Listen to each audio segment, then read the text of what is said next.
Allah, cintanya Allah. Wahafat bihimul malaika. Kemudian para malaikat mengurumuni kita semua, mengurumuni. Wa dzakarahumullahu fi man 'indah, dan Allah Azza wa Jalla menyanjung kita semua di tengah malaikat-malaikatnya yang mulia. Faman batta'a bihi 'amaluhu lam yusri' bihi nasabuhu. Barang siapa yang lambat amalannya, enggak akan pernah bisa dikejar dengan nasabnya yang mulia. Mau semulia apapun orang, kalau amalan dia lambat, artinya tertinggal dan tidak mengikuti syariat agama ini, akan nggak ada gunanya. Mau dia keturunan Rasul sekalipun, kalau nggak sesuai dengan sunnah Rasul, nggak ada gunanya. Karena semua di mata Allah sama. Nabi SAW pernah mengatakan, Innallaha la yanzuru ila suwarikum wala ila ajsamikum. Allah Azza wa Jalla itu nggak pernah lihat dari kita, bentuknya kita, tubuhnya kita, nggak. Walakin yanzuru ila qulubikum wa a'malikum. Tapi yang Allah lihat dari kita, yang Allah nilai, itu adalah hati dan amalan kita. Jadi semakin kita ikhlas, semakin kita sesuai dengan tuntunan Nabi SAW, semakin bernilai kita di mata Allah Subhanahu Wa Taala.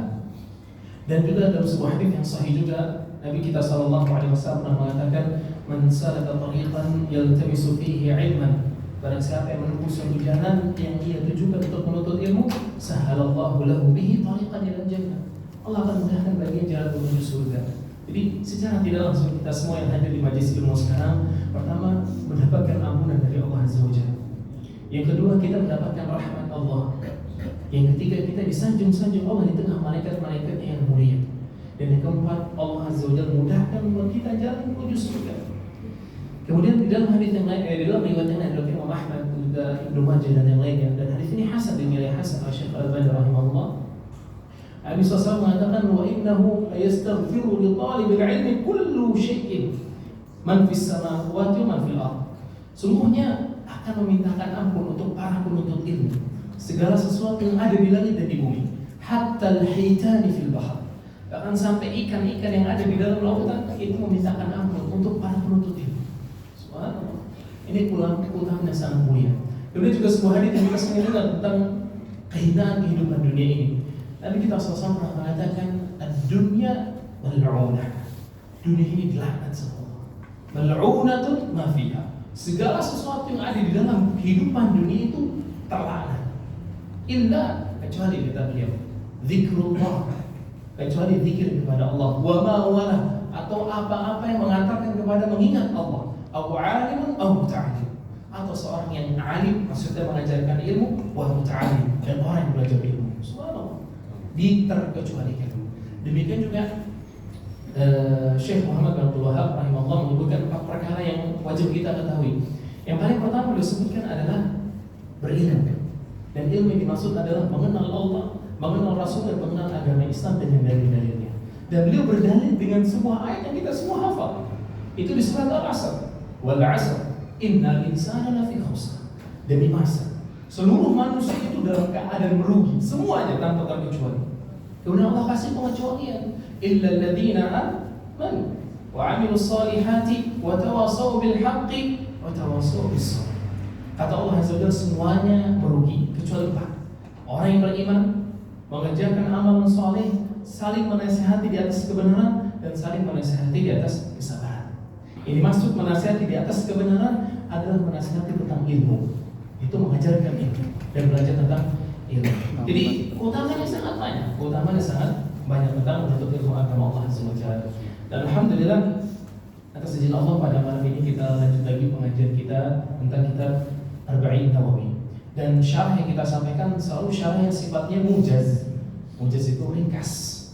Kalau mau diperdalam bisa, cuman nantinya pusing. Dan anehnya juga pusing karena menyiapkannya lebih berat. Jadi kita ambil apa yang menjadi poin dasar dari setiap hadis itu, yang 42 itu. Dan para ulama menyebutkan kalau orang bisa memahami 42 hadis ini dengan pemahaman yang mencukupi, ya, maka seluruh poin agama Islam pasti dia paham. Seluruh poinnya secara global, ya, bukan secara mari kita secara umum, dia paham. Dan dia bakal tahu bagaimana cara beragama dengan benar kalau bisa memahami 42 hadis ini. Makanya 42 hadis ini bukan cuma dihafal, tapi dipahami. Baik. Dan kita pada malam ini insyaallah melanjut ke hadis ketiga. Sebenarnya di hadis kedua masih banyak sekali pembahasan bisa dibahas. Namun kita ringkas karena nanti tidak pindah-pindah hadis. Dan antum bisa baca semua masalah itu di buku-buku syarah hadis, banyak sekali, sangat banyak. Kita masuk ke dalam hadis ketiga. Itu hadisnya Abdullah bin Umar radhiyallahu anhu, di mana muallif Al-Imam An-Nawawi rahimahullah mengatakan an Abi Abdurrahman Abdullah bin Umar bin Khattab radhiyallahu anhuma. Dari Abu Abdurrahman Abdullah bin Umar bin Khattab radhiyallahu anhuma. Dari sepengkali ini kita ambil faedah dulu. Abu Abdurrahman itu adalah kunyahnya Abdullah bin Umar. Abdullah bin Umar itu sekalian adalah salah satu sahabat Nabi SAW yang menjadi ulama. Yang kedua, dia adalah anak dari seorang sahabat yang sangat mulia, yaitu Umar bin Khattab. Siapa yang kenal Umar? Nah, ini anaknya. Yang ketiga, dia termasuk sahabat yang paling banyak meriwayatkan hadis dari Nabi SAW. Ibnu Umar itu berada di urutan kedua setelah Abu Hurairah. Para ulama menyebutkan Abu Hurairah radhiyallahu anhu itu meriwayatkan dari Nabi Abu Hurairah sekitar 5.000-an hadis. 5.000-an hadis. Ibnu Umar di bawahnya itu meriwayatkan sekitar 2.200-an hadis. Selisih 2 kali lipat ya antara Abu Hurairah sama Ibnu Umar. Kenapa? Abu Hurairah, ikhwas sekalian, masuk Islamnya telat. Kalau membaca sejarahnya telat. Dia baru masuk Islam di tahun 7 Hijriah, belakangan itu. Tapi kok bisa dia meriwayatkan hadis dari Nabi SAW begitu banyak? Karena di sisa-sisa umurnya Nabi SAW dan di awal masuk Islamnya Abu Hurairah fokus untuk belajar dengan Nabi SAW. Dan beliau menjadi seorang ahlu suffah. Ahlu suffah itu adalah orang-orang yang tinggal di pelataran Masjid Nabawi, bagian belakang. Jadi dulu Masjid Nabawi itu ada tempat khusus untuk orang-orang ahlu suffah, miskin, gak punya kerjaan, dan mereka rata-rata muhajir, orang yang hijrah, gak punya kerjaan. Dan tugas mereka satu, belajar dari Nabi SAW. Dan termasuk dari pembesar ahlu suffah adalah Abu Hurairah. Karena kita kembali ke Abdullah bin Umar radhiyallahu anhu. Abdullah bin Umar ini termasuk sahabat yang sangat cerdas, ya, sangat cerdas. Kemudian di sini radhiyallahu anhuma, artinya adalah semoga Allah meridai keduanya. Maksudnya adalah Ibnu Umar dan bapaknya Umar bin Khattab. Jadi kalau misalkan kata para ulama, kalau misalkan si anak dan si bapak beriman, maka kita menyebutkannya radhiyallahu anhuma. Kalau cuma satu yang beriman, maksud misalkan anaknya, bapaknya enggak, maka kita mengatakan radhiyallahu anhu. Semoga Allah meridainya. Kemudian beliau mengatakan qala sami'tu an-nabiy sallallahu alaihi wasallam yaqul, aku mendengar Nabi sallallahu alaihi wasallam pernah bersabda, buniyal islamu ala khamsin. Agama Islam ini dibangun di atas 5 hal. Yang pertama, syahadati an la ilaha illallah wa anna Muhammadar Rasulullah. Yang pertama adalah syahadat an la ilaha illallah wa anna Muhammadar Rasulullah. Yang kedua, wa iqamis shalah, itu mendirikan salat. Wa ita'iz zakat, menunaikan zakat. Wa hajjil baiti wa shaumi Ramadan, dan menunaikan haji dan puasa Ramadan. Ini pasti antum ada sesuatu yang aneh. Kok haji didahulukan daripada Ramadan? Ya kan? Kenapa ini? Nanti kita bahas insyaallah. Kita bahas satu persatu. Bunyal Islam ala khamsin, agama Islam ini dibangun di atas 5 hal.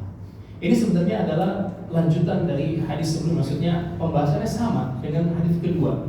Hadis dari malaikat Jibril ketika ditanya tentang apa itu rukun Islam, sama pembahasannya sebenarnya. Cuma di sini ingin lebih menekankan tentang masalah agama Islam itu dibangun di atas 5 hal ini. Jadi kata para ulama, kenapa disebut bunyal, dibangun? Karena Islam itu kata para ulama seperti bangunan. Yang kita tahu namanya bangunan gak akan pernah bisa berdiri tanpa adanya pondasi. Oke, tanpa ada pondasi, tanpa ada kerangka. Kalau jendela mah tambahan ya, tembok-temboknya tambahan. Tapi kerangka dan pondasi itu adalah yang mendasari sebuah bangunan. Nah, bangunan Islam gak akan pernah ada kecuali 5 hal ini ada pada diri seseorang. Kecuali 5 hal ini ada pada diri seseorang. Kita masuk yang pertama, yaitu syahadat la ilaha illallah wa anna Muhammadar Rasulullah. Maksudnya apa? Maksudnya adalah mengimani Allah dan Rasulnya. Karena datang di riwayat yang lain, diriwayatkan sama Imam Muslim, Imam Bukhari, lafadznya itu wal murad bi syahadatin al-iman billah wa rasulih. Itu ada penyebutan beriman kepada Allah dan Rasulnya. Dan kita udah sebutin waktu itu bahwasannya syahadat yang dimaksud ini bukan cuma sekedar mengucapkan. Enggak, syahadat itu harus mencakup 2 hal, mengucapkan dan meyakini. Kalau cuma sekadar mengucapkan, orang munafik semuanya mengucapkan. Siapa yang enggak? Antum bisa lihat ke Abdullah bin Ubay bin Salul. Dia mengucapkan asyhadu an la ilaha illallah wa anna Muhammadar Rasulullah. Tapi dicap sebagai orang munafik yang dedengkotannya munafik. Mati di atas kekafiran dia. Mengucapkan syahadat. Tapi dia menolak dengan hatinya. Pun juga nggak bisa dikatakan benar orang yang cuma sekedar meyakini tapi tidak membacakannya. Tidak dikatakan benar. Kecuali di beberapa kondisi. Di beberapa kondisi. Di antara kisah yang menunjukkan bahwasannya iman seseorang itu sah dengan syahadat walaupun tidak diucapkan. Itu kejadiannya Najasyi. Tahu Raja Najasyi? Rajanya Habasyah, Ethiopia. Dia kan masuk Islam, tapi nggak ada yang tahu.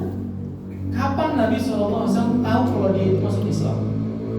Ketika Najasyi meninggal, dan itu pun dikabarkan sama malaikat Jibril alaihissalam. Para ulama dari situ mengatakan yang kayak gini imannya tetap sah, namun kurang sempurna. Tapi Najasyi ini case permasalahan secara khusus. Najasyi tidak mengucapkan secara terang-terangan karena kekhawatiran dia. Kalau dia menyatakan, maka akan terjadi kerusakan di tengah-tengah negaranya.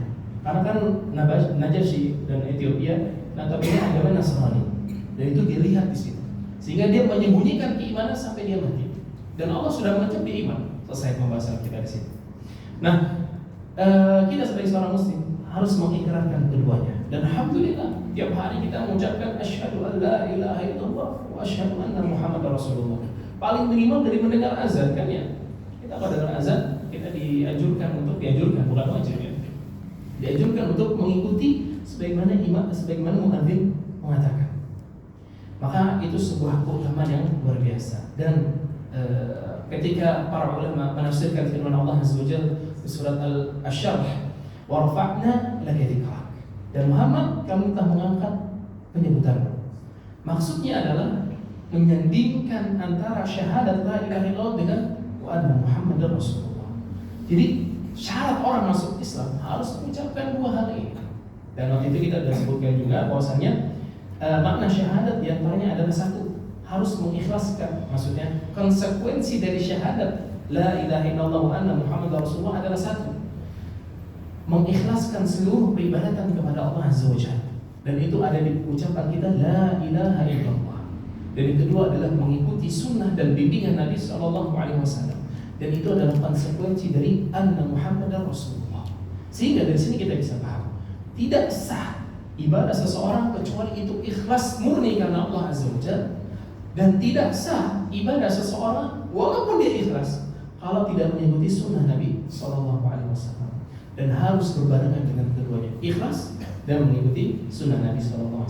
Kemudian yang kedua tentang masalah salat, itu maksud iqamis salat kata para ulama seperti Ibnu Rajab Al-Hambali rahimahullah, beliau mengatakan al-mudawamatu 'alaiha, itu selalu menjaganya, bukan sekedar mendirikan sekali selesai. Enggak. Karena salat ini adalah kewajiban seumur hidup. Kita fokus bahas masalah salat. Masalah salat ini adalah masalah yang paling agung dari sekian banyak permasalahan tentang syariat agama Islam. Atau bisa bayangkan, satu-satunya syariat agama Islam yang Nabi SAW sampai dipanggil ketemu sama Allah langsung di langit ketujuh, cuma sholat. Ada lagi yang lain. Atau bisa haji, puasa, zakat dan seterusnya dari syariat-syariat Islam. Semuanya di bumi. Yang satu ini di langit.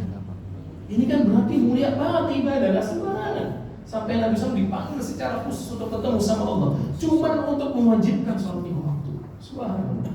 Makanya para ulama ketika membahas masalah sholat selalu menyebutkan hukmu man tarakas sholat. Apa hukum orang yang tidak bersolat? Selalu dibahas sama mereka. Karena nggak bercanda ini masalahnya. Terkait hukum orang yang meninggalkan sholat, memang ada perselisihan pendapat di antara para ulama. Pendapat pertama itu pendapatnya Hanabilah, dan mereka kencang dengan pendapat ini. Mereka mengatakan orang yang meninggalkan sholat sekali saja kafir, keluar dari Islam. Sekali saja tanpa wudu kafir, keluar dari Islam. Makanya antum jangan heran kalau misalnya mendengar dari masyayikh di Saudi, mereka berpendapat ketika ada orang yang meninggalkan sholat sekali saja langsung dihukumi kafir. Itu memang mazhab mereka Hanabilah, ya. Tapi kita nggak menguatkan pendapat ini. Kita menguatkan pendapat kedua, yaitu pendapat kebanyakan mutakhirin. sholat dengan sengaja tanpa uzur, maka dia adalah seorang yang fasik. Seorang yang fasik. Tidak dikatakan kafir, tidak dikatakan kafir. Dan kita juga mungkin ada pertanyaan, Ustaz, terus bagaimana dengan hukum orang yang meninggalkan sholat dengan sengaja? Nih, dia taubat nih Ustaz, kemudian sholat dia yang dahulu dia tinggalkan, gimana? Diqadha nggak? Dibayar nggak? Ya enggak? Nah, pertanyaan kita semua kayak gitu kan? Mungkin alhamdulillah di antara kita ada yang dulu mungkin masa kelam, masa jahiliyah, sedang ninggalin sholat. Nah sekarang taubat, Ustaz, saya baru tahu sholat itu wajib, baru tahu. Terus apa solusinya? Maka di sini juga ada perbedaan pendapat di antara para ulama, tapi pendapat jumhur ulama mayoritas mengatakan wajib mengqadha. Mayoritas 4 mazhab mengatakan qadha. Tapi ada pendapat kedua, dan ini pendapat yang anda condong ke situ, tidak wajib qadha. Semua salat yang dia tinggalkan karena kebodohan dia, karena kelalaian dia, tidak ada syarat qadha untuk dia. Dan ini pendapat dari mazhab Zahiriyah, juga pendapat yang dikeluarkan sama Syekhul Islam Ibnu Taimiyah dan Ibnu Qayyim. Bahkan Ibnu Qayyim menguatkan pendapat ini sampai membantah pendapat jumhur dengan dalil-dalil yang banyak. Dan di antara yang menguatkan pendapat ini adalah Syekh Ibnu Taimiyah rahimahullah. Dan beliau mengatakan secara simpel, kapan qadha? Qadha atau qadha? Yang membayar sebuah ibadah di luar waktunya, itu qadha ya. Kapan sebuah qadha disyariatkan? Anda tanya, kapan sebuah qadha disyariatkan? Ketika seseorang meninggalkan sebuah ibadah karena uzur syar'i. Sekarang pertanyaannya, meninggalkan sholat dengan sengaja, tahu dengan hukumnya, karena malas aja, itu uzur syar'i atau bukan? Bukan kan ya? Ada yang bilang itu uzur syar'i, oh enak dong kalau kayak gitu kan, lama-lama semua ibadah ditinggalin karena malas. Tapi enggak, kita bilang itu bukan uzur syar'i. Oke, dari situ kita bisa pahami kalau begitu qadha tidak disyaratkan buat dia. Karena syarat qadha harus ditinggalkan uzur syar'i. Contoh puasa Ramadan, orang yang safar, orang yang sakit disyariatkan untuk mengqadha kan? Musyarat untuk mengqadha. Kenapa? Dia meninggalkan karena ada uzur syar'i, safar lah, sakit lah, dan lain sebagainya. Tapi sholat ditinggalin tanpa uzur, ini masalah. Ya, jadi ini pendapat yang kita kuatkan, dan kita nggak memaksa seseorang untuk mengikuti pendapat kita ya. Dan ini bukan pendapat anak juga, ini pendapat yang tadi anda sebutkan, pendapat dari mazhab Zahiriyah, juga Syekhul Islam Ibnu Taimiyah dan Imam Ibnu Qayyim rahimahullah. Itu pendapat yang disebutkan sama para ulama. Dulu tentang masalah zakat, jadi kita juga sempat sebutkan secara ringkas, zakat itu adalah mengeluarkan harta tertentu dengan jumlah tertentu ketika sudah sampai pada waktunya. Itu zakat ya, mengeluarkan harta tertentu dengan jumlah tertentu sampai pada waktu tertentu, itu zakat. Dan zakat ada banyak pembahasan di bab fikih, bukan di bab hadis ya, di bab fikih. Ada zakat mahal, zakat peternakan, zakat perkebunan dan seterusnya. Kemudian hajjul baiti, yaitu haji, dan kita tahu haji itu adalah sebuah ibadah yang wajib. Nabi SAW pernah bersabda dalam hadis yang sahih dari Ibnu Mas'ud, dari diriwayatkan sama Imam Bukhari dari Ibnu Mas'ud, Nabi SAW pernah mengatakan, ayuhan nas, inna Allah qad farada 'alaikumul hajja fahujju. Wahai manusia, Allah telah wajibkan atas kalian berhaji, maka hajilah kalian. Kemudian apa dikatakan para sahabat? Ya Rasulullah, afi kulli 'amin? Ya Rasulullah, tiap tahun. Maka Nabi SAW sakata, diam. Kemudian Nabi SAW mengulangi, ayuhan nas, inna Allah qad farada 'alaikumul hajja fahujju. Wahai manusia, Allah telah wajibkan atas kalian haji kalian. Para sahabat tanya lagi, afi kulli 'amin? Tiap tahun ya Rasul? Sakata, beliau diam. Kemudian beliau ulangi lagi ketika ayuhan nas, inna Allah qad farada 'alaikumul hajja fahujju. Wahai manusia, Allah telah wajibkan atas kalian haji, maka berhajilah. Para sahabat tanya lagi sekali lagi, afi kulli 'amin ya Rasulullah? Kemudian kata Nabi SAW, lau qultu na'am la wajabat. Andai kata aku bilang iya, wajib buat kalian haji tiap tahun. Tapi subhanallah, Nabi kita SAW tidak mewajibkan haji kecuali satu kali. Demikian juga kejadian seperti ini pernah terjadi ketika sholat tarawih. Kalau kita baca hadis tentang sholat tarawih, Nabi SAW itu cuma sholat tarawih 3 kali doang, 3 hari, 3 malam, ada yang menyebutkan cuma 2 malam. Kemudian beliau tinggalkan. Bukan meninggalkan sholat tarawih, tapi meninggalkan sholat tarawih secara berjamaah. Ketika di hari ke-4 atau ke-3 sesuai hari yang kedua, maka para sahabat bertanya, kenapa ya Rasulullah kau tinggalkan? Kalau kita udah nunggu di masjid. Kata Nabi SAW, akhsha an tufradu ala ummati. Aku khawatir ini diwajibkan untuk umatku. Karena apa? Kata para ulama, kalau Nabi SAW sudah merutinkan semua amal ibadah dan dicontohkan kepada para sahabatnya, maka itu menjadi sebuah kewajiban untuk umat Islam. Dan Nabi SAW tahu hal itu, sehingga beliau tinggalkan. Khawatir membebani kita. Masya Allah. Itu Nabi kita SAW. Karena di hadis ini disebutkan wassaumi Ramadan dan puasa Ramadan. Tapi penyebutannya kebalik, ya kan? Kan yang kita tahu syahadat rukun Islam, syahadat, sholat, zakat, puasa dan haji. Kok ini dibolak? Kok haji dulu baru puasa? Di sini ada perselisihan pendapat di antara para ulama menjadi dua pendapat. Kenapa masalah ini disebutkan? Yang pertama dari pendapat muhaditsin, dan anak contoh pendapat ini terjadi waham. Waham itu kekeliruan dari perawi hadis. Ini kan kajian hadis ya. Jadi anak sedikit sebutkan sedikit terkait mustalah hadis, nggak apa-apa ya. Waham itu adalah kekeliruan dari seorang perawi. Sebabnya banyak. Di antara sebabnya adalah lupa. Ternyata di riwayat Imam Muslim disebutkan bahwasanya ketika Ibnu Umar menyampaikan hadis ini, jadi zaman dulu ya ikhwan, seorang sahabat ketika menyampaikan hadis, dia kan punya murid-muridnya. Ya antum sekarang murid-murid ceritanya. Maka di antara antum ada yang tugasnya mencatat semua yang Anda sampaikan. Itu ada disebut dengan al-katib, penulis. Kemudian nanti ada musta'idnya. Itu orang yang mengulang penyebutan hadis tadi, diulang. Selesai kajian, kemudian nanti yang menulis ini suruh menyetorkan kembali ke gurunya dari awal sampai akhir selama satu majelis itu.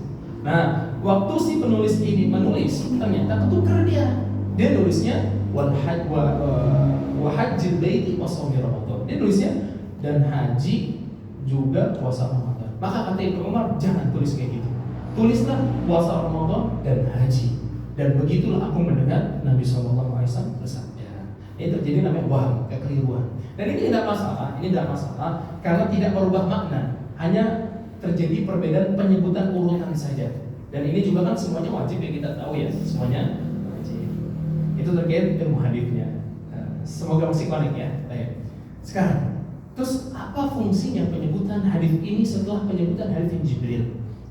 Ternyata ada sebuah fungsi yang disebutkan sama Syekh Utsaimin. Itu di mana Imam Nawawi ingin menjelaskan bahwasanya agama Islam ini gak akan tegak kecuali dengan adanya yang namanya pengorbanan. Ini kita lihat satu-satu dari Imam Islam ini. Kita lihat ke syahadat. Syahadat itu tidak boleh seseorang hanya sebatas mengimani doang, kan nggak boleh. Juga orang nggak boleh sebatas hanya mengucapkan. Harus dua-duanya. Dan ini ada pengorbanan yang besar. Gak sembarangan. Namanya iman harus dijaga dari awal sampai akhir. Satu, berat. Yang kedua, kita lihat sholat. Sholat ini adalah ibadah badan dengan pergerakan dan ucapan. Kita tahu kan sholat itu karena bikin kita capek kan? Karena kita lagi capek, ya Allah datang waktu sholat. Karena kita rasa berat kan?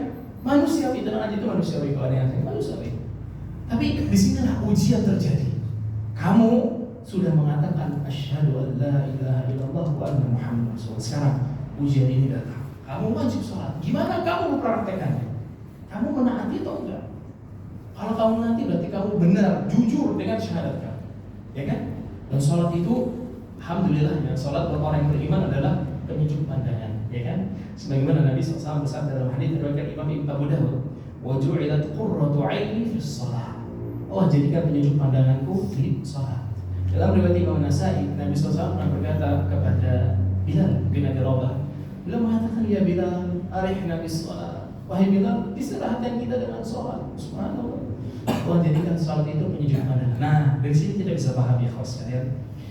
Kalau kita punya masalah besar dalam kehidupan kita, bahkan nggak usah masalah besar, sekecil apapun permasalahan, maka sujudlah kepada Allah. Sholat. Sholat ini nggak ada penyebutannya, tapi ini sholat sunnah mutlak yang tujuan untuk meringankan beban kita, supaya kita ini nggak pusing dengan urusan ini. Kita butuh menyandarkan pundak ini kepada Allah Azza wa Jalla. Bukankah kita tahu Allah Azza wa Jalla adalah As-Samad? Apa arti As-Samad? Apa arti As-Samad? Tempat bersandar. Allah, jadi kita itu bersandar kepada Allah Azza wa Jalla. Tawakal kita kepada Allah Azza wa Jalla. Itu salat. Yang kedua, kita lihat puasa. Ya Allah, puasa itu berat. Bayangkan, di dalam puasa itu kita diuji dengan apa? Meninggalkan sesuatu yang kita sukai. Benar kan? Ketika puasa kita meninggalkan apa? Makan, minum, dan hubungan suami istri. Itu semua kita sukai dan itu sifat manusiawi. Tapi Allah uji dengan syahadat kita tadi. Nih sekarang kami uji kamu untuk meninggalkan sesuatu yang kamu cintai. Kamu jujur gak dengan keimanan? Uji dengan puasa. Nah orang kalau bohong dengan keimanan berat jalanin puasa. Bahkan na'udzubillah tinggalin puasa. Tapi ada sebagian anak-anak muda yang dengan bangganya bangga dengan tidak puasa Ramadan 30 hari. Sampai dia bilang katanya, nih saya gue nggak puasa 30 hari. Ini apa yang saya dapat? Kayak gitu bangga dia. Ini dia cerita katanya dia nggak puasa 30 hari, puasa Ramadan. Kemudian apa yang diinginkan dikasih sama Allah. Tapi teman dia yang muslim sholat, puasa, wah masya Allah ibadahnya kuat, nggak dikasih sama Allah. Terus dia bilang kalau begitu rezeki nggak ada usaha di ibadah. Bahaya sekali ya ucapannya. Dan ini anak muda nih bapak-bapak sekalian hati-hati sama anak-anaknya, ini kontrol anak-anaknya. Kalau dia udah berjauhan, ditarik dia. Jangan didiamin jauh begitu aja. Bahaya loh. Semakin dia jauh dengan cara berpikir seperti itu, semakin cepat dia keluar dari Islam. Betapa banyak anak muda yang murtad. Banyak. Cuma kita nggak tahu aja ternyata mereka udah murtad karena melakukan sebuah pelanggaran. Ya kan? Nah, yang kayak gini perlu diperhatikan. Ketika orang meninggalkan sebuah ibadah, kemudian Allah kasih kenikmatan, itu namanya istidraj. Istidraj itu apa? Ketika Allah memberikan sebuah nikmat dunia atas seseorang dengan dia meninggalkan ketaatan dia kepada Allah, itu namanya istidraj. Allah percepat kenikmatan buat dia di dunia supaya nanti di ujung-ujung hidupnya Allah adab secara mendadak, di akhirat dia menyesal dengan itu semua. Itu istidraj. Ya. Jadi jangan senang lihat orang satu orang muslim mana tahu, tapi dia nggak pernah sholat, tapi usahanya lancar. Nggak pernah sholat, wallahi ya dia nggak pernah sholat, tapi lancar usahanya. Ya kita bilang, oh seperti itu istidraj jelas. Masa bisa-bisanya orang nggak ibadah, Allah kasih nikmat terus, bahaya itu, bahaya. Ya. Kemudian kita bisa lihat haji, ya Allah haji, ikhwas sekalian. Itu ibadah yang berat, butuh harta, bukan cuma harta, butuh tenaga, butuh kesehatan, butuh waktu, berat, ya kan? Semua dari kita punya kemampuan secara fisik, ya sebagian dari kita punya kemampuan untuk fisik bisa haji, punya waktu, tapi nggak punya harta. Ada di antara kita punya harta, punya kekuatan fisik, tapi nggak ada waktunya, nggak ketemu terus. Ada orang yang dikasih sama Allah harta, waktu, tapi nggak dikasih kesehatan sama Allah. Sehingga haji gak wajib-wajib buat dia. Ini ujian berat. Nah itu semua dari 5 rukun Islam ini kata Syekh Utsaimin itu adalah bentuk ujian Allah Azza wa Jalla terhadap syahadat kita tadi. Lihat tadi sholat itu ibadah pergerakan dan ucapan, dan anggota tubuh kita dan mulut kita dipaksa untuk ibadah. Kemudian puasa Ramadan kita dipaksa untuk meninggalkan sesuatu yang kita cintai, ya kan? Kemudian haji kita disuruh mengorbankan haji dan zakat. Allah memerintahkan kita untuk mengorbankan sebagian harta kita. Semua berat, ya kan? Sebagian orang, ya mungkin karena iman yang lemah, gak berani mengeluarkan hartanya untuk zakat karena takut berkurang, ya kan? Ini gagal dalam ujian, bahaya. Bahkan na'udzubillah, orang yang tidak mau bayar zakat setelah tahu hukumnya bisa murtad itu. Sebagaimana orang-orang yang diperangi sama Abu Bakar. Kan ketika Abu Bakar jadi khalifah, urusan pertama yang dihadapi apa? Orang-orang murtad. Itu berat, itu melawan mereka, murtad mereka. Ada yang murtad, ada yang gak mau bayar zakat, dan semuanya diperangi sama Abu Bakar. Nah, jadi hati-hati ya, yang sudah punya harta sesuai dengan nisabnya, sudah sampai haulnya, gak mau bayar zakat juga. Hati-hati. Nah, itu adalah hikmah yang terbesar dari hadis ini, yaitu bentuk imtihan, kata Syekh Utsaimin, ujian nyata. Dan alhamdulillah kita bisa lihat juga dari syarat-syarat Islam yang lainnya. Kita kasih contoh, misalkan buat para wanita memakai hijab itu enak nggak? Nggak enak kan? Ya kita laki-laki mah nggak tahu ya. Cuma yang perempuan, kalian bisa tanya ke mereka. Bayangin ya, pakai baju sebesar itu di siang hari, panas, berat itu. Tapi mereka lakuin kenapa? Mereka tahu ini Allah yang mewajibkan buat mereka, sehingga mereka tunduk sama Allah Azza wa Jalla. Mereka tahu ini diperintahkan sama Nabi SAW untuk mereka para wanita, sehingga mereka tunduk. Ini keimanan mereka ada pada diri mereka, ya kan? Dan kita yang laki-laki, ya semoga mungkin sebagian kita meyakini sholat berjamaah wajib kan ya? Ya karena ada ikhtilaf ya. Kita meyakini sholat berjamaah laki-laki wajib. Berat, sholat berjamaah itu berat banget. Cuma orang-orang yang punya kekuatan iman yang sangat kuat dan punya sifat laki-laki yang sebenarnya. Kalau dia punya sifat laki-laki yang sebenarnya, iman yang kuat, pasti datang ke masjid, dia rela-relain.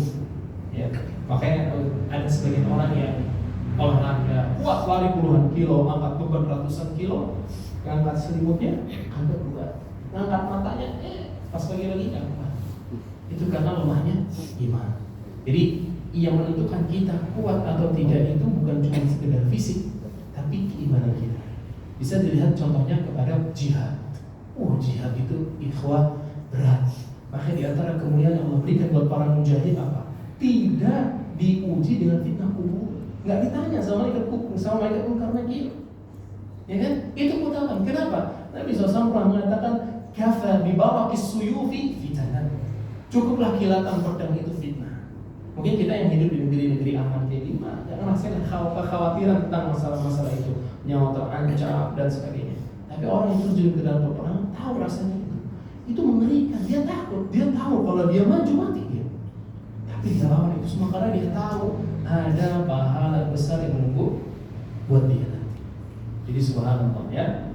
Nah, para ulama juga menyebutkan satu poin lagi. Kenapa kok jihad nggak disebutkan dalam hal ini? Bukankah jihad itu adalah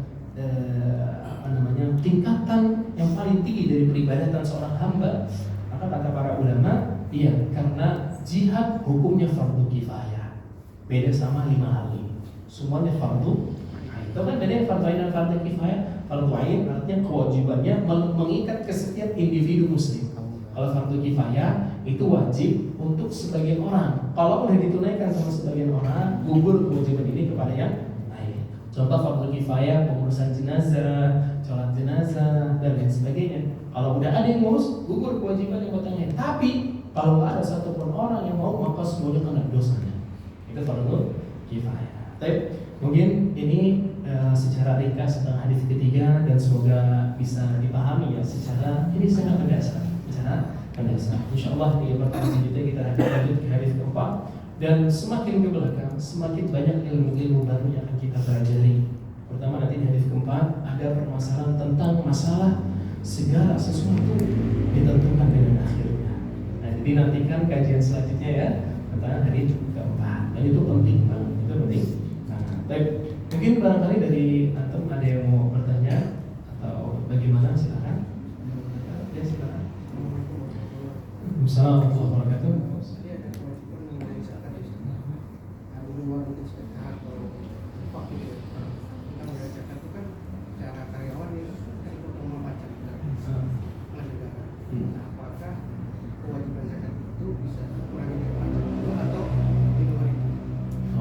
Jadi harta yang dikeluarkan yang mana? Barengan hitungan pajak atau yang enggak ya? Pertanyaannya bagus, masya Allah. Itu yang diambil dihitung dari zakat adalah harta yang keluar dari hitungan pajaknya. Karena pajak ditarik sama negara kan, bukan harta kita itu kan jadinya jadi harta negara, betul ya? Betul nggak? Pajak itu kayak gitu kan? Enggak. Pajak itu kayak gitu kan? Pemerintah mengambil harta kita, maaf ya, secara paksa. Kalau pajak kayak gitu kan? Harta yang diambil sama mereka itu jadi milik kita apa negara? Negara. Nah itu ya bukan itu berarti nggak gitu. Jadi itu sisanya. Pajak yang 10%, gajinya 100 juta, pajaknya 10%, ya udah 90 juta itu gitu. Nanti ditunggu sampai haulnya masuk nisab atau enggak, tunggu 1 tahun baru berkah. Tapi nggak ada zakat pekerjaan ya. Kan sebagian sekarang itu mau zakat tiap bulan tuh. Anak apa detik ini anak cari tahu bukan fatwa ya, dalilnya itu. Nggak tahu anak dari mana itu. Dan itu jahat banget. Antum bisa bayar orang miskin suruh zakat tiap bulan. Padahal zakat itu wajib buat siapa? Orang kaya. Subhanallah. Itu nggak tahu tuh dari mana itu. Ya. Tadi ada yang dari pertanyaan lagi? Ayo Bapak sekarang. Waalaikumsalam warahmatullahi wabarakatuh. Saat ini kan kita menghadapi pekerjaan yang kadang-kadang banyak masalah, kadang-kadang karena pikiran macam-macam nggak karuan ya. Tapi ketika malam sholat, udah kita sholat aja, udah yang penting biar yang penting on time gitu. Kita tenang, kan nggak tenang sholat. Iya, masya Allah. Jadi kita ini punya masalah banyak ya kan. Tapi masalah ini gak akan selesai kalau kita tunggu diem dulu. Sedangkan kita udah pengen sholat. Apakah kita nunggu sampai tenang dulu apa langsung sholat kan ya? Gitu ya. Malah jawabannya langsung sholat aja. Karena memang sholat itu yang menenangkan. Kalau kita nggak sholat akan terus kepikiran, nggak berhenti. Kita sholat, kita langsung Allahu Akbar. Coba deh, tahu gak? Di antara cara khusyuk adalah kita merenungi setiap ucapan yang kita baca dalam sholat. Pak, perhatikan ketika kita mengatakan Allahu Akbar, apa artinya? Allah Maha Besar. Berarti ketika kita sudah Allahu Akbar, berarti sekarang kita meyakini tidak ada sesuatu pun yang lebih besar daripada Allah Azza wa Jalla. Semua masalah yang sekarang ada di hadapan kita kecil di hadapan Allah. Hilang itu semua. Itu kalau kita mau meresapi setiap bacaan kita dalam sholat. Nah, tenang hati, insyaallah. Kayak gitu Pak. Sholat aja. Kayak gitu. Allah Maha Besar. Tadi ada lagi. Tadi mana Mas? Dari YouTube. Oh dari YouTube, Masya Allah. Taruh dulu, yang studio nanti dulu, tanah air dulu ya. Silakan. Itu tanah air, ini studio. Studio dulu, silakan studio. Mengenai hadis arba'in Nawawi, apakah semua hadis itu sudah disepakati ulama semuanya atau ada yang berselisih? Itu yang pertama. Oke. Ada yang kedua. Oke. Tadi Ustaz sampaikan ada 4 perkara yang wajib diketahui sudah. Iya. Oleh saya Abdullah.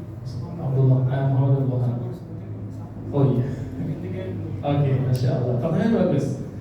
Oke, yang pertama, apakah semua hadis di dalam Arba'in Nawawi sahih atau enggak? Disepakati sama para ulama enggak? Di sini ada yang dikhususkan sama para ulama dan tidak semuanya sahih. Tidak semuanya sahih. Ada yang hasan, ada yang dhaif. Ya, ada yang dhaif. Nanti kalau saya di belakang-belakang itu ada hadis-hadis yang dhaif. Satu doang tapi. Sisanya kebanyakan dari Bukhari dan Muslim. Tapi ada yang hasan, kayak gitu. Dan tidak masalah dan tidak masalah karena Imam Nawawi meletakkan hadis ini berdasarkan ijtihad beliau. Ijtihad. Yang pertama, yang kedua, 4 hal tadi. Pertama, berilmu. Terus apa lagi? Mengilmui tentang Allah, Rasulnya dan agama Islam. Yang kedua, mengamalkan. Ini harus mengamalkan. Yang ketiga, mendakwahkan. Kita yang sudah belajar harus mendakwahkan ilmu kita. Dan dakwah bukan harus duduk di kayak gini ya, ya. Jangan nanti abis ini antum dakwah, oh iya, atau Ustaz berdakwah. Akhirnya abis ini orang duduk di sini gitu gantian-gantian, enggak. Tapi maksudnya mendakwahkan dengan cara dan kemampuan masing-masing. Dan yang keempat adalah sabar di atas dakwah itu. Ini namanya dakwah berat. Ya kan, kita pun merasakan teman-teman kita yang belum dapat hidayah, kita nasihatin masalah soalnya marah dia kan. Itu kan kadang bikin kita gedek sama dia kan. Orang diajak ke kebaikan kalau marah gitu. Tapi inilah ujian. Maka kita disuruh sabar. Dalilnya surat Al-Asr. Dalilnya surat Al-Asr. Gitu. Yang di tanah air, silakan. Ada 2 pertanyaan. Masya Allah. Yang pertama, Afan, tadi udah azan ya? Kalau azan dulu sebentar ya. Azan dulu apa? Azan dulu lah ya. Di sini. Ya, Allah.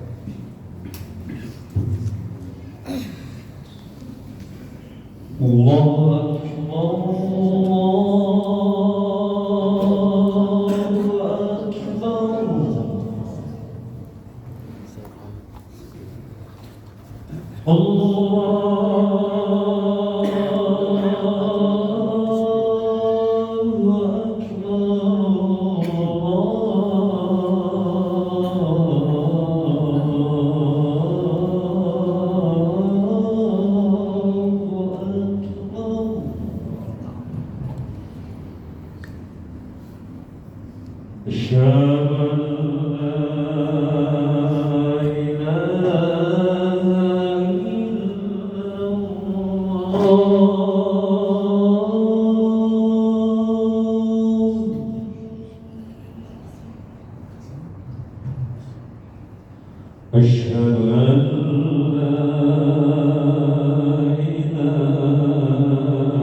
أشهد أن محمدا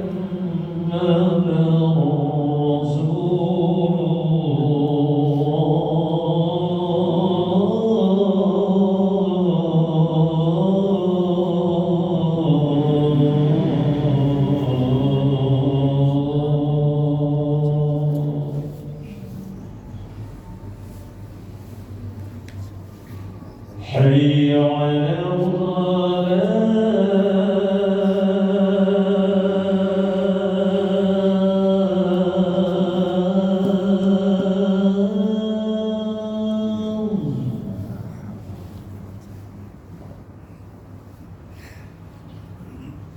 حي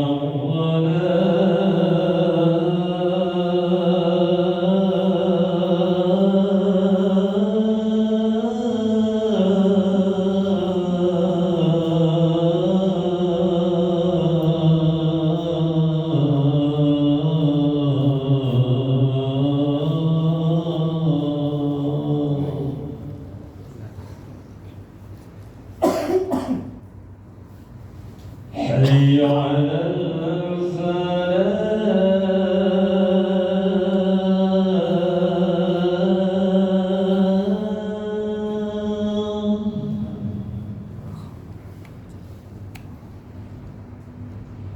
حي على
Alhamdulillah, wassalatu wassalamu ala rasulillah wa ba'd.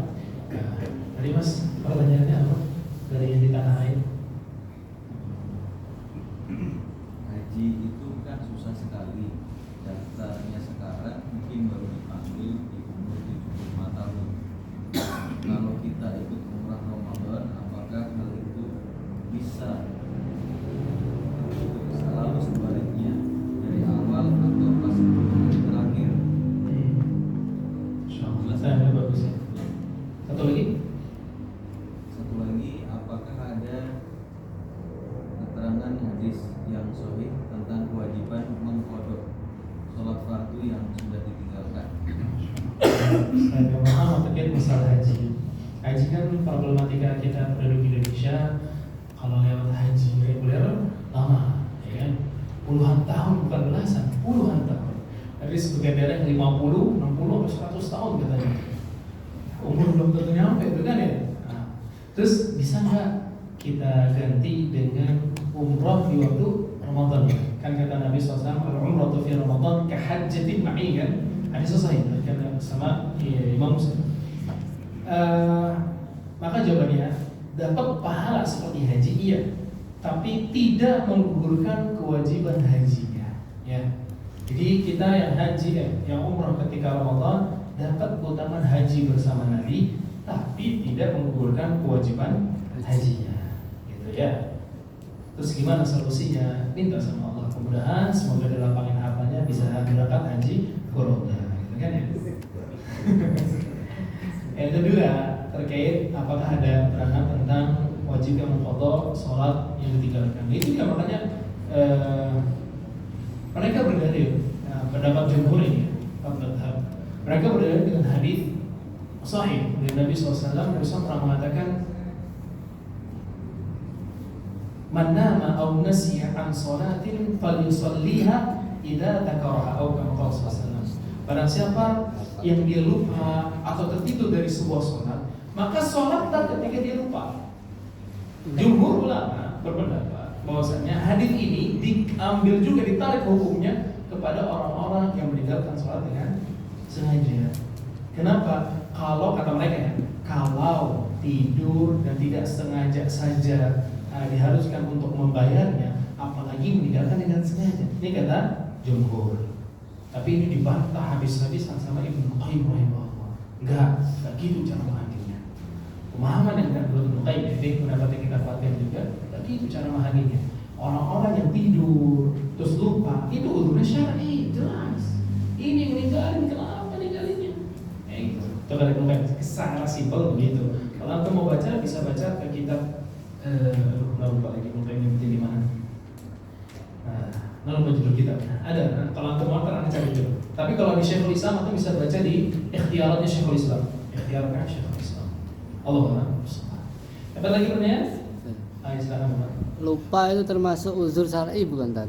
Lupa termasuk. Termasuk. Nabi SAW mengatakan innallaha tajawaza an ummati al-khata' wal nisyan wa mastukrihu alaih. Allah Azza wa Jalla mengampuni dosa karena sebab lupa, tidak sengaja atau dipaksa. Termasuk untuk syar'i. Karena Allah Azza wa Jalla berfirman, "Rabbana la tu'akhidna in nasina." Betul syar'i. Atau artinya Allah jangan adab kita kalau kita lupa atau kita salah. Jangan. Nah, itu termasuk untuk syar'i. Lagi? Silakan. Kalau kewajiban mengqadha itu misalnya menggantikan kewajiban yang atas orang tua yang meninggal itu kan ada ya. Ada. Kalau orang tua itu masih hidup memang sudah nggak punya kemampuan, kita gantikan ibadahnya. Bisa, tapi khusus ibadah yang ada syariat bisa dibadalkan dengan orang lain. Paham? Di antara ibadah yang bisa dibadalkan sama orang lain adalah haji dan sedekah. Itu bisa dibadalkan. Tapi sholat tidak bisa. Jadi orang puasa boleh, bisa puasa juga terus. Walaupun orang tua masih hidup. Iya, enggak, kalau orang tua masih hidup kita bukan qadha buat dia, kita bayar fidyah. Orang yang sudah tidak mampu untuk puasa, fidyah dia. Bayar fidyah 1 hari 1 makanan buat orang miskin. Kalau 30 hari 30, kalau 5 tahun kayak begitu, dia 30 kali 5 aja. 150 orang miskin dikasih 1 porsi makan. Kalau sholat orang tua masih hidup tapi udah nggak mampu, misalnya nggak stroke atau nggak sadar, koma gitu. Bisa sholat pakai mana? Kalau koma nggak ada kewajiban sholat, nggak ada kewajiban qadha. Karena koma itu nggak sadar, nggak ada kewajiban sholatnya. Kayak gitu ya. Oke, ada lagi? Ayo silakan. Ayo bersama. Masalah zakat. Zakat ini kan ada beberapa, kalau di bulan Ramadan ini kan ada berupa uang dan juga beras 2,5 liter ya. Oke. Cuman khawatir untuk ada penyelewengan. Yang paling utama bentuk uang atau beras. Saya bagus. Di sini memang terjadi perbedaan pendapat di antara para ulama. Tapi pendapat yang paling rajih dan paling kuat adalah tetap membayar dengan beras. Kenapa? Kita bisa lihat orang yang berdalil kenapa mereka. Kita lihat ke orang yang mendepankan bayar dengan uang. Kenapa mereka bilang gitu? Orang-orang zaman sekarang lebih butuh dengan uang, kan itu hujahnya ya. Jadi gitu. Tapi sekarang kita bilang, emang orang zaman dulu gak butuh sama duit? Butuh. Tapi kenapa mereka gak bayar dengan uang juga? Karena memang yang disyariatkan adalah bayar dengan makanan pokok, bukan beras ya, makanan pokok. Setiap negara beda-beda. Setiap negara beda-beda. Kayak gitu. Itu pendapat yang paling wajib. Allah a'lam. Ada lagi? Aku mau bertanya. Ada orang. Allah. Assalamualaikum Waalaikumsalam. Pertanyaannya, kan di tempat kita kalau antrian itu bisa berpuluh-puluh tahun saja. Iya. Nah, adapun kalau misalnya mau keluar pasti bisa makan. Nah, apakah bisa kita menggunakan jasa model padahal kita masih hidup? Masya Allah, ada solusi baru ini ya. Jawabannya tidak ya. Jawabannya tidak. Badal itu sekali lagi badal ibadah baru disyariatkan ketika memang orangnya tidak mampu sama sekali atau sudah tidak ada, dan khusus untuk ibadah yang ada dalilnya secara khusus. Dan haji, orang ini masih hidup sehat walafiat, cuman nggak ada uang aja kan? Ya gugur kewajiban hajinya. Ingat ikhwah sekalian, haji baru wajib kalau memenuhi semua syaratnya. Pertama, mampu secara finansial.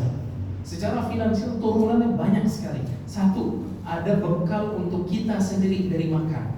Kemudian bekal untuk perjalanan kita, bolak-balik harus ada. Ketiga, bekal atau finansial atau harta untuk orang-orang yang kita tinggal. Ini pun bisa gugur kalau ini misalnya kita ada semua. Kalau kita punya utang, gugur kewajiban haji. Ya, jadi kalau nggak punya kemampuan, tidak memenuhi syarat wajib, makanya kalau nanti baca sama Ustaz Ali Saman, itu ada pembahasan tentang syarat wajib haji. Ya, kalau syarat-syarat ini terpenuhi, haji menjadi wajib. Tapi kalau satu syarat saja tidak terpenuhi, maka haji gugur kewajibannya. Begitu. Nah, kita sekarang kita lihat diri kita. Nggak punya duit kan? Berarti nggak wajib haji. Nanti ada yang bilang, tapi kalau nggak gitu nggak haji dong kita. Ya, la yukallifullahu nafsan illa wus'aha. Kenapa kita berat-beratin diri? Gitu menurut ana ya. Terserah anda mau pendapat apa. Baik, mungkin itu ya, cukup ya. Baik. Mungkin demikian yang bisa anda sampaikan. Semoga sedikit bermanfaat. Kita tutup dulu waktu majelis. Subhanallah wa bihamdika. Assalamualaikum warahmatullahi wabarakatuh.